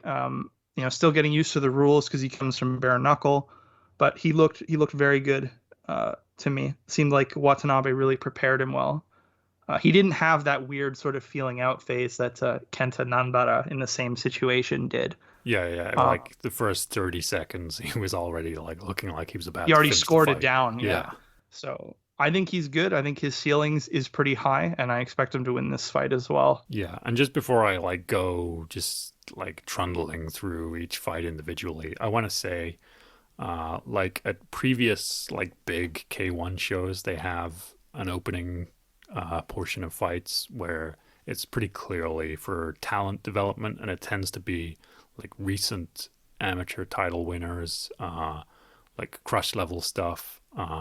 And this is similar, but this is a lot of karate people, and I think it's great that they have this pipeline set up, and you have like various different levels of shows to get these people experience against like good opposition of their level, but on like a prestigious show with a big headliner. Real big fan of this. I really love what Rise has been doing the past couple of years. Yeah, it's great. And they seem to have, like, historically, this pipeline was K1's thing. And they seem to have taken that from them. All the Kyokushin Kaiken, the IKO1 guys, as we call them, they're all going to Rise now. And it's all through this Ideal Gym pipeline. So it seems like they've taken that from K1.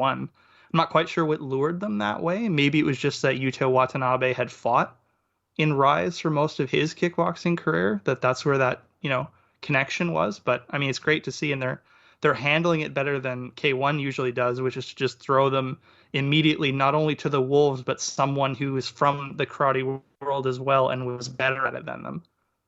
So I'm happy to see this. And so the next fight also has a young karate guy with a pretty amazing karate record. 1-0 now, fought a guy called Alex Oda, went to a decision, but he beat the hell out of him. Was really impressed with his debut. Really looking forward to seeing him again. Uh, his opponent has one name, which usually means you're an established guy, but I think in this case, probably not.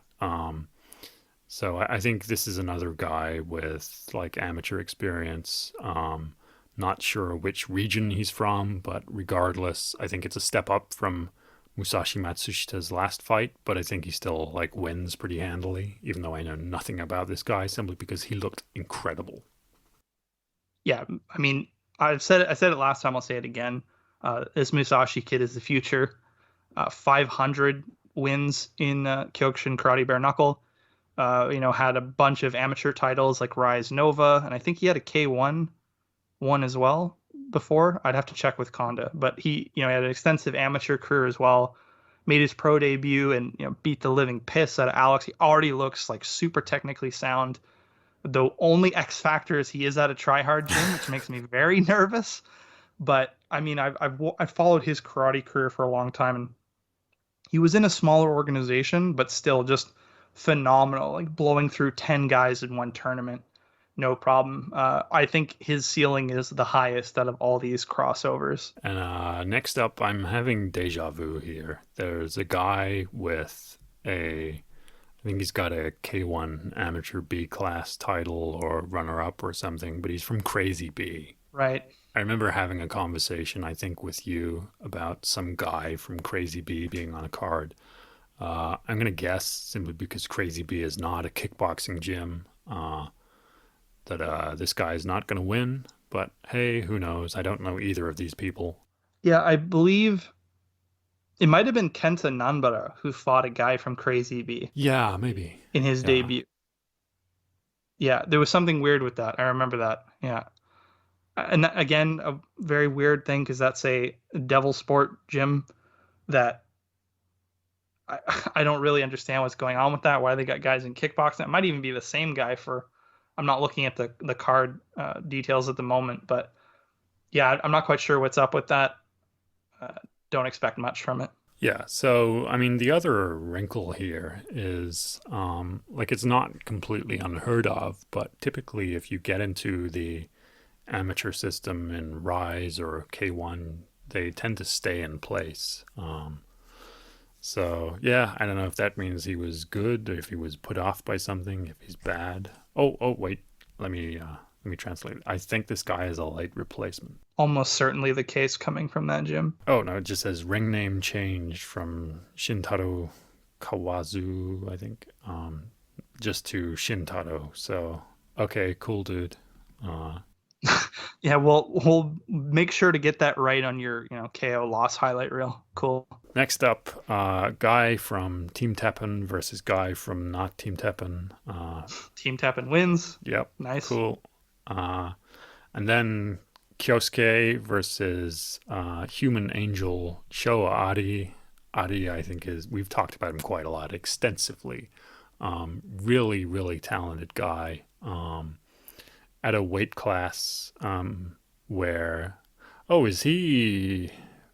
I think he was traditionally at 53. This is at 55. I can't remember if he was moving up or moving down in that cage kickboxing. It's so ridiculous hearing that. It's like coming from a karate world, like 2 pound difference. Like fuck off. Like Jesus. I mean, when But you yeah, weigh 20 pounds, 2 pounds makes a difference. yeah. Ari, yeah, we've sung his praises a million times. If you're a regular listener to the show, you know what we think of him, and obviously, I think he's going to win pretty easily. Yeah, he's fighting a guy who has like, I think, 3 pro fights. Like Ari doesn't have a huge amount of pro experience, but he has enough. He had 3 fights in his last appearance, in one night. So he's a very talented guy. He has the edge in experience, and I think it's very, very correct and proper for Rise to be showcasing the guy because uh, he's great, and I think he's got a Yeah, great future. stop pushing Hinata. Push him, Yeah, please. God. God. God, what is this? There's a 65 kg fight. I've never heard of either of these people. We can just do the highlights of this card Yeah, if you cool. want, because some of these I don't know them either. Yeah, so there's a deep kick champion called Shuto Miyazaki, and he's fighting a guy who I have to inform you is young, is tanned, and has bleached hair. Uh, Shota Okudaira. I think he's only got like 3 fights, but he's gonna win this. I'm telling you. Yeah, fair enough. I don't know who the other guy is, so can't comment. Yeah, well, I mean, the deep kick champs have impressed me and surprised me before. Was it Kengo? I think was the other guy. Yes, it's hard to find their fights though. Like Yeah, most of yeah, them yeah. aren't Like because televised, so I can't. they don't stream. I can They're only read not a wiki, but that televised. doesn't tell you anything. But yeah, like I've seen a couple of Shota Okudaira's fights. Seen him get some like late knockouts. He's good. He throws like crescent kicks to the body. And yeah, he's only got like 3 fights and he's young, but I expect that they're putting him in against a guy with like 40 fights, not because they want or expect him to lose. Yeah, fair enough. Then there's open finger glove nonsense. Oh God, why do they Yeah. keep doing this? That's got to be a Bama pushing that. Yeah, I think it is. Yaman, very fun, fighting some guy. Hex's favorite fighter, Yaman. Yeah, Yaman. So yeah, he'll throw big shots. It'll be wild. It's Yeah. Next, that's my yeah, and opinion then on the that. next one is another open finger glove thing with Hiroto Yamaguchi, who I have to assume is only on the card because his fighter from his gym is in the main event. Um, yep, you know what to expect. He's wild, he throws wild, and small gloves. And I don't think you really needed small gloves to get entertainment out of this card. So, No, he never, and he specifically never needed that before. So no. So, cool. Then there is the did this change? I think this is the reserve fight. Kodai, who lost to Shiro, gets another chance. There's been a bit of a rearrangement of the tournament fights anyway. Um, he's a guy who impressed me, but obviously Shiro is a guy who is very hard to look impressive against Azusa Kaneko. Hopefully he gets to show a bit more of what he's about. He's one of these Kodai. I mean, is one of these Osaka guys who has just sort of seemed to stay in the regional scene. But yeah, I liked him. I want to see more. I think this GP in particular is a really good way of showing and showcasing the talent in this weight class. yeah, this tournament's awesome. Even with the lineup changes and they kind of seeded the final, I'm still sticking with Shiro as my pick. I still like his chances and his ability to just drag people into the fight he wants. It's very weird because I can't stand watching Daizo Sasaki, who, you know, kind of does the same thing, but Shiro does it in a way that's more tolerable to me. Like, it's less that he's not engaging and more I can kind of tell what he's trying to do to stifle their styles. And I mean, in his last fight in the tournament, he did knock him down really bad. Yeah. So he has his moments where I can't quite put my finger on why I can tolerate it more than Daiso, but I still like Shiro and expect him to win. It might just be knowing how much of a great guy he is outside helps a lot too. That Yeah, I'm does not sure weigh if on we my talked mind. about that, but he's I don't think we did. yeah, he's an angelic, wonderful man. He's so traditionally he would like donate a pretty significant portion of his small purses to like orphanages in Thailand and like HIV treatment clinics and stuff like that. I think when he won the tournament last year to fight Tenshin, he gave a bunch of money. And pay in kickboxing is terrible. So to be giving, like, even if it's $2,000, to be giving anything out of that purse away is like a real, a real significant act. Yeah, like he may very well have missed meals to do that with how Yeah, shit the yeah. pay is. So yeah, And so he was like taking part in I forget the region anyway. They had a bunch of really bad earthquakes and it affected the farmers badly. So he's been buying their produce and giving it to like organizations in the city for like hungry children, and like promoting the goods from this region, also funding the farms. He's yeah. If the guy who I wanted to win is no longer here, I hope that Chiro wins just because it means that a few less kids go hungry. yeah. I mean, he's an unbelievably great guy, and I fully support him and hope he wins. Yeah, but before we get to that, I just scrolled up and saw that what I assume was the reserve fight might not be. Maybe it is, but it's Beinoa versus that guy who is also supporting farmers in his own way. Vegetable Man, what a stupid fight.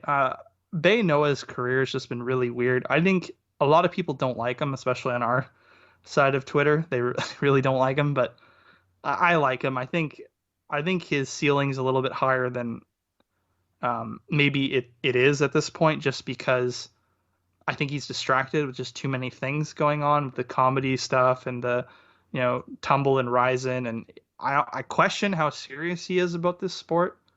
But when he's on, he's on. Um, and as the champ, he's gotten some of the weirdest matchmaking I've ever seen. The guys they get. I know that division is pretty sparse, but I'd rather see him move up or down and take some real fights over these constant sort of bizarre matches. Yeah, so correct me if I'm wrong, but he's the champ at 67.5, right? I believe that's correct. Yeah, Yeah, so this is one of those things. It's at 70, and is a quote that's unquote his super natural fight. weight. So like that's where he fought at karate 90% of his life. So But like, here's the thing. Like, this is a pointless fight, but 100%. and you say he's perhaps a bit unpopular with certain segments of the population, but like, consider the K-1 tournament. If he was in that, the perception would be completely different. Like, he's better than all except two of the people in that bracket, Absolutely. Yeah. and he's Absolutely. fighting this guy. That's what I'm saying. Like, I don't think his matchmaking has done him any favors. But the problem is, even when he does fight people, more on his level, he sort of underperforms. Even when he wins, he'll get dropped early in the first round, have to come back. And I'm like, why were you even in that position? I've seen you do so much better. Like he'll just make stupid mistakes where he'll just stand dead in front of them and take a shot. And with how active he is in teaching and still doing karate and doing comedy, really invested in his comedy stuff and going to these like comedy tournaments for what Combat Cat has tried to explain to me a while ago, and now doing this stuff in Ryzen. Like, is he even training for this much anymore? Like, it just seems like he's not focused. Well, in this case, I don't think it matters one bit. Maybe not, but maybe that's why he's getting this level of matchmaking, is because Rise Possibly. knows, like, well, you're not even here half the time. Yeah. So, yeah, he wins this. He says some stuff on the mic. Cool. Up next, rematch Naoki versus Taiju Shiratori. Naoki obviously split Taiju's face open probably a couple of Right. years ago now. So we didn't get the final we expected. Kento won the belt. They ran that back eventually anyway. Kento obviously beat the piss out of him. Beat the fuck out of him. Holy shit, yeah. Yeah. Taiju wins Uh, this. Naoki's not going to get lucky twice. no, I agree. I think Taiju wins this one pretty convincingly, let's Yeah, say. and I think Taiju deserves deserves some gimme fights after He's had a tough run. Yeah. maybe I'm wrong, but didn't he was a replacement for was it Petch? I think it was. Yeah, that sounds right. Yeah. So like he took one for their team and got his ass kicked by Kento. And then Kento is And up he was next. there's something significant that happened with that fight too that we maybe glossed over when we covered that fight, is and that's become clear over time, is he was pushed. Is like Taiju was the guy. When tension's gone, the house is bet on Taiju. That was clearly the way Rise was marketing it and positioning it. And since Kento destroyed him there's been a 180 flip, and now it's all Kento all the time. So that's got to be like double, not humiliating, but set you back a lot. Where you're like, fuck, I was the guy they were pushing, and now I lost to Kento, and he's kind of taken that spot. So he's going to be hungry to prove that was the wrong decision on Rise's part, even though I think in reality it was the right decision. Yeah, yeah. But like I hope they can find space for both of these guys. Oh Because yeah, for sure. Taiju when he's on and when he has the right opponent is great to watch. Kento obviously an amazing fighter as well, but I don't want to see them run into each other again because Kento's going to beat him again. So I don't know. I hope they can find a parallel path for both guys. No, I agree with you totally, but the problem is I just know, and I think you do too, how these promotions tend to go. For whatever reason, Japan's always got to have the guy that's above everybody, where I agree with you, it'd be smarter to push both of them, not have them fight again and sort of do their own thing and build up multiple superstars, multiple champs. But just like Masato, just like Takeru, they seem to always want that guy. So I actually suspect that he'll fight Kento again before long just to cement that Kento is the guy now for whatever stupid reason. But before they get there, for whatever reason, Taiju has a serious fight, whereas Kento finds himself in the Philip Kimura dimension. Yeah, this is unbelievable matchmaking. Yeah, fighting Thai Thomas Brody Sangster. He's a weird looking fella. They Yeah, did not catch his good side in this promotional photo. Tapuan, right? That's how you say it. Yeah, Taparuan Hades Workout Gym. Oh my god. Yeah, Hades workout gym free every Saturday. Great name. Okay. Yeah, I mean they seem to just like Hasumi, they seem to just pull this guy out when they need a karateka to beat the fuck out of him. Because he fought Bei Noah twice. He fought Kosei Yamada. Now they got him fighting Kento Haraguchi. It's like anytime they've got a big name karate champion, they're trying to build up in their kickboxing org. They wheel this guy out. All right, it's time for your 4 o'clock beating. And the yes rise, and he goes in and gets his ass beat. It Though funny does enough, he did manage to explain. beat Bei Noah once, which I don't think they were expecting. Um, and yeah, I, again, I think he's like in his 40s too. Like it's just stupid. I don't know why they're doing this. Yeah, so Kento stays busy. He picks up another win. And then here we go. It's the tournament. So Team Teppen's Kazane versus Jin Mandokoto. I still haven't gone back and watched Kazane's last fight to decide I whether I mean, think he won or do you not. need to though? Because it still applies. Like Teppen gonna Teppen. Like if it goes to a decision, he's gonna get it. Possibly, but I also think he was working for it. It wasn't like a Ryoga Terayama thing where he's just sort of there. He was going for it, and I think, Absolutely, it doesn't matter. That it's not even his fault. Like I know a lot of people went at Hinata to the Terayama, for some of those decisions. It's not her fault, right? Same with him. It's not his fault. I'm not saying that like he knows it and he's riding it, but we all know at this point. yeah. So, kind of expect him to make it to the final. The other side of the bracket, very, very sadly, like Kazuki Osaki is pulled out. So his brother is in versus Shiro. So previously, I think I was going Osaki, but I don't think Koki Osaki can beat Shiro. I think Kazuki Osaki certainly could. Um, so I mean, Koki did surprise quite a few people when he fought Tenshin for exactly 3 minutes under rules that aren't his. Yeah, the boxing rules Yeah, so fight. he's really good. He's a talent, but I don't think he's as good as his brother, and I don't think that's a controversial thing to say. So, I mean, I'm going with you. I think Shido wins the whole thing outside of a potential Teppen meddling, but really, really looking forward to hopefully Kazuki Osaki getting back and fighting the winner of this show because his last fight was so good. Yeah, no, I agree with you, and I just want to say that it was a great tournament, regardless of how it turns out.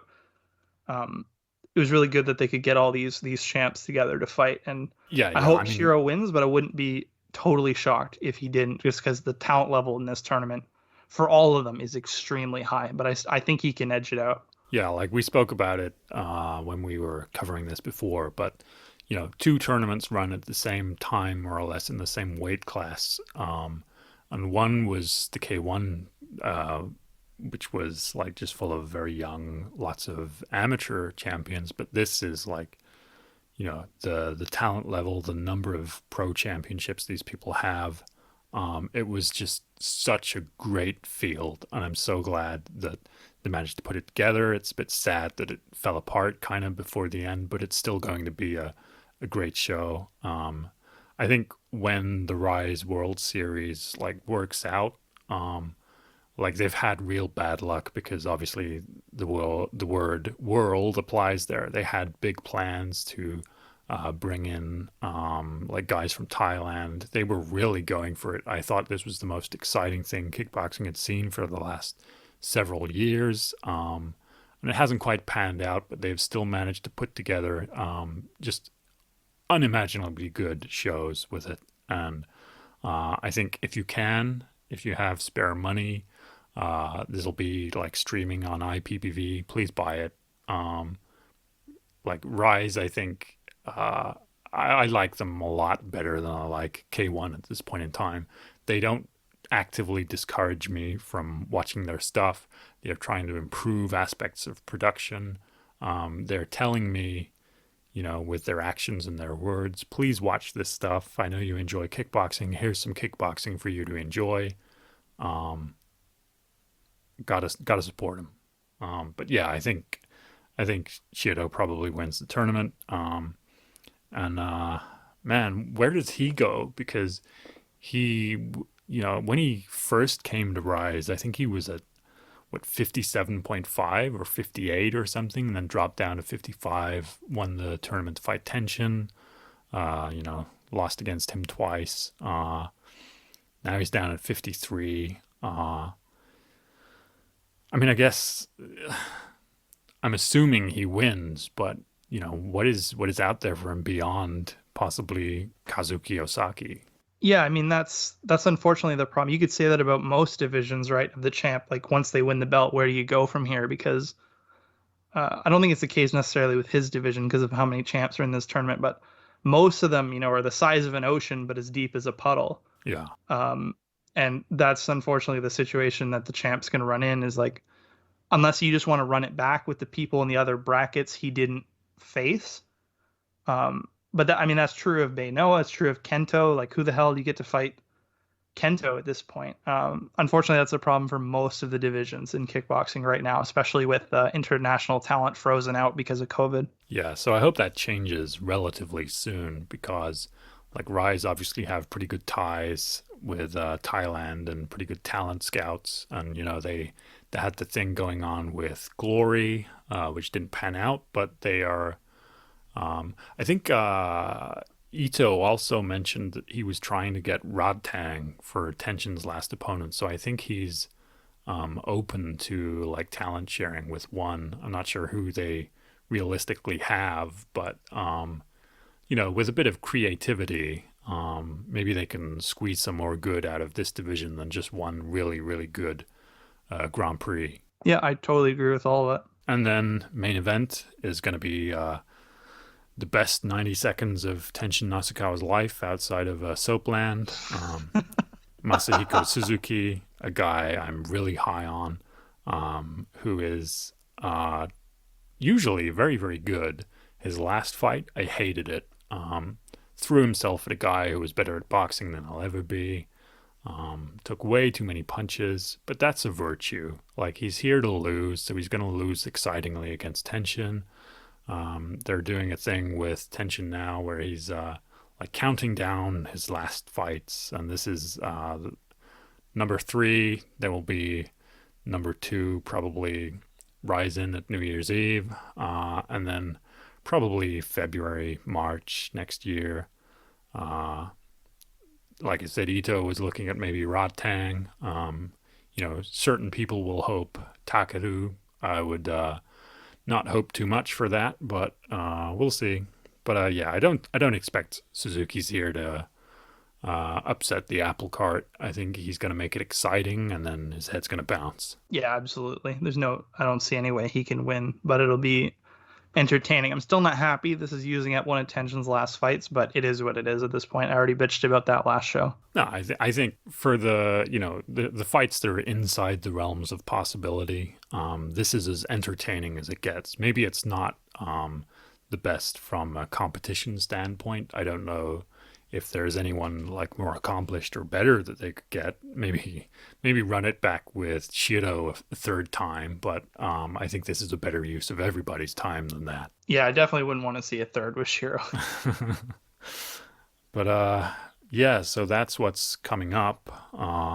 God, oh, we missed Badr Hari, I his mean, glorious comeback. him exploding again. Yeah. Yeah, he's reached that point where he's like the old WWE guys who have like dramatically changed their bodies so much with whatever drugs he had to take to like balloon up in weight from the skinny little Moroccan kid to Alistair Overeem sized like monster. Yeah. But it's not sustainable, and now he's just like gradually losing to lesser and lesser opponents. But he's doing it after, like, at least he's got a consistent party trick where he's like on the verge of winning and then just suddenly loses. Yeah, his body just suddenly gives out on him. Yeah, I mean, if I know we didn't talk about this one specifically, but I feel like we basically touched on it because every time we bring him up, it's just the same thing. It's just, yeah, he needs to retire. Yeah, yeah. Well, I mean, people, especially heavyweights, fight way past perhaps when they should. But I don't know. I'm always happy to see one Badr Hari lose, and two, like, kickboxing opening up a bit in Europe.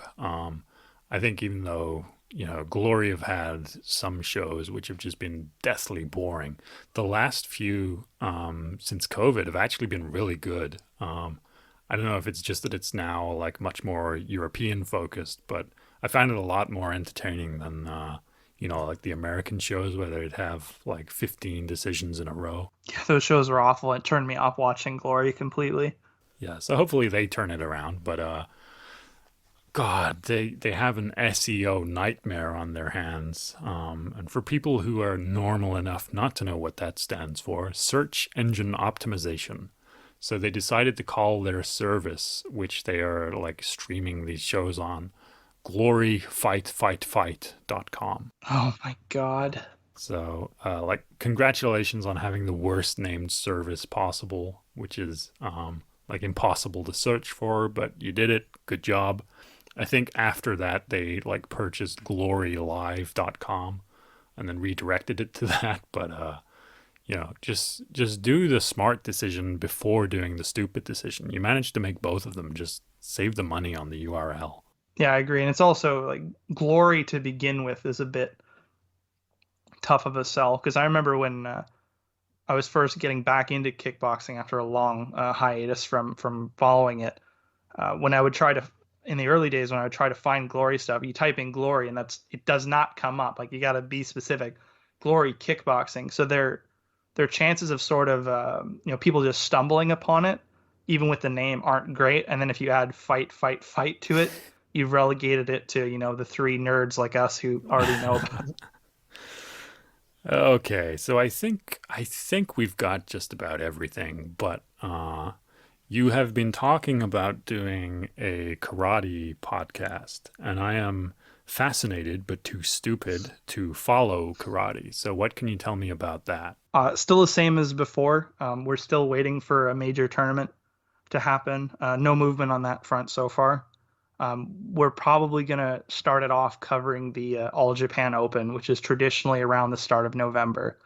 That's the plan. Ichigeki X Edge, my future co-host and guy who helps out a lot with my channel and stuff like that. People have seen him around. If they follow my work. He's just entered like a big program for his school and is kind of busy with that. So we're still waiting on that, but the plan is to cover the All Japan Open whenever that happens in November. Cool, and you've also been covering a couple of tournaments. Junatsuki has Yes, awesome. I always love a chance to talk about Juna. Yeah, so she fought in the Premier League. She went to Egypt for the Karate Premier League for WKF and all that stuff. and won gold, and quite easily and quite convincingly. And that's her third gold medal this year, I Yeah, believe. and this is immediately after not qualifying for the Olympics because of just rank Oh my stupidity. God, it's fucking stupid. I've already ranted about that before, but fuck, that pissed me off. She got totally screwed over by just terrible judging for the Olympic qualifier and didn't qualify despite being number one. And then as soon as the Olympics are over and that shit show is done with, she goes right back to breezing through to gold medals. Just shows you what a fucking disaster that was and how pointless the Olympic ranking system and qualifiers were when they had judges that literally didn't know what they were watching. Well, at least we had one gold medalist who won in the best and most convincing way possible by getting his lights turned out. So Getting knocked out, yeah. I think that That was is great. an inspirational tale for people like me who can, watch kickboxing and think, there's a world out there where this guy that I'm watching, who is an infinitely better athlete than me and who would murder me with strikes, could be told by someone that I won for getting murdered. I mean, to be fair, that happens in kickboxing all the time with groin kicks, legalized groin kicks. Yeah, so I mean that's something to talk about next time, but I think in the realm of permissible fouls in kickboxing, I'm like just fucking with you guys. no, like for That's real, great. I think this is a serious problem. Like there are a lot of groin kicks that I think are absolutely 100% intentional because you can realistically just land a couple and you're not going to lose a point. Yeah, maybe next time. Maybe when we come back, as a dog man's pretty extremely buried with work, and I'm leaving the country for a while on the 22nd. So it'll be a while before we come back for our next show, but maybe the next one, if there's a break in big fights, we can spend an episode talking about the rules and how to fix them. Yeah. So, thank you so much. This has been like way longer than expected, but it's been fun. Yeah, absolutely. And all I got to say is Junatsuki to the moon. Yeah. So until next time, Mr. Drake fan, please eat shit. I hope your guy loses. Us. Later.